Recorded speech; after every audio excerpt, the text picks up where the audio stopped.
up out there? Hi again, I'm Nathan. Welcome back to my channel. Slow, heavy metal music playing. That was not slow. It was not slow at all. But there's a reason for that.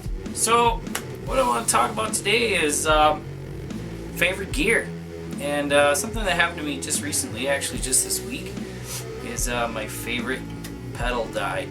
And not cool. Not cool at all.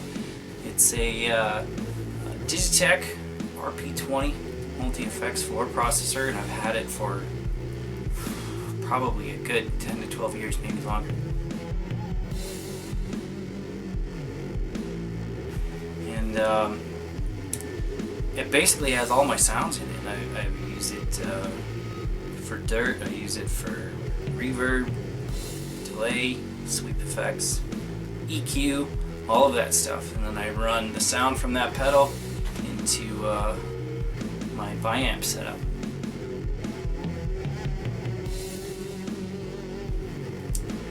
And before that, I had an RP12, which was like the precursor to this guy. I started out with a bunch of just pedals on the floor, and I was using a practice amp for distortion, and then running a bunch of stomp boxes into that, and then running that into a bigger amp using a Peavey solid state 100 watt head as a power slave, basically. And from there, I really wanted more control, so I went to a floor processor. I went to the DigiTech RP12. This was probably sometime around the year 2000. And all of the DigiTech effects that I've used are pre-2000, like this RP20 is from 1998.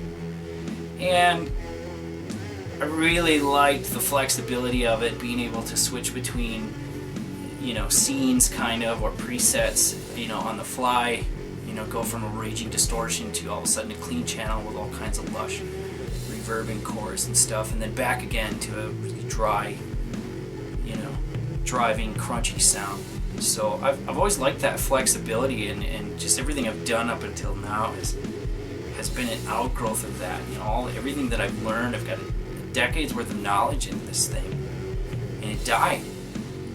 And I think what happened is I had there's like a watch battery in there. It's like, I don't know, the size of a quarter or something, and it was all corroded and nasty, and the only thing I can assume is that it died, and the unit reset itself to factory, and I lost all my presets. So I've been struggling with trying to get good sound out of this thing again, trying to remember what it was that I did before.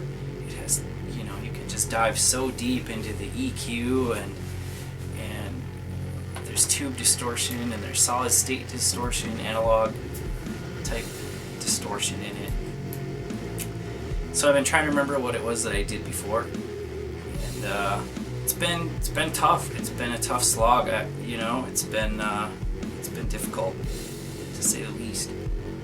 So it hurts, you know, like all that knowledge I had, it was just like progressive trial and error, and just building, you know, constantly building on the sound and making it better over the years, and it's just wiped out. It's just gone. You know, it's a pretty old piece of tech, and I'm not exactly sure how to back it up.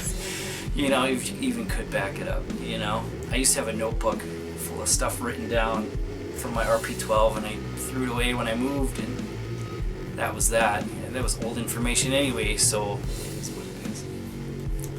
But so I'm trying to get it back, and I've been trying to work on the really sort of like grungy, heavy, sludgy, fuzzy sound that I had before, and I haven't been able to get there. Like, I've been struggling with it, using my trusty Samick to try to nail the sound. I just haven't been able to get it. I did manage, however, to make a pretty halfway decent metal sound, I think. So that's why you heard some metal going on there at the beginning. And I feel like that sounds pretty good. But it definitely wasn't slow, heavy metal.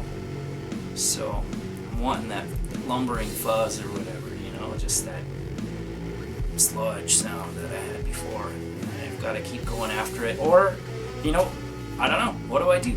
Maybe I go for some new piece of gear. I've looked online for some newer, different pieces of gear, and some of the processors out there are just absolutely amazing. You know, the other path that I could probably go is to build a pedal board of individual effects, but you know, I feel like I'm behind the 8 ball, behind the curve. I don't even know where to start. So anyway, I guess my question to you guys this week is, did you ever lose, you know, a really important piece of gear? Maybe it died or burned up, or maybe, you know, maybe it was stolen, maybe you sold it and regret it, that type of thing. So just curious, you know, how did you get past it? Did you lose something like that, and how did you get over it? Because I'm not getting over this, frankly. I'm gonna try to work back to where I was, but man, I just don't know. And if not, you know, if you haven't, what piece of gear can you not live without? You know, what do you have that you just can't live without? So be curious to know. Let me know in the comments. And until next time.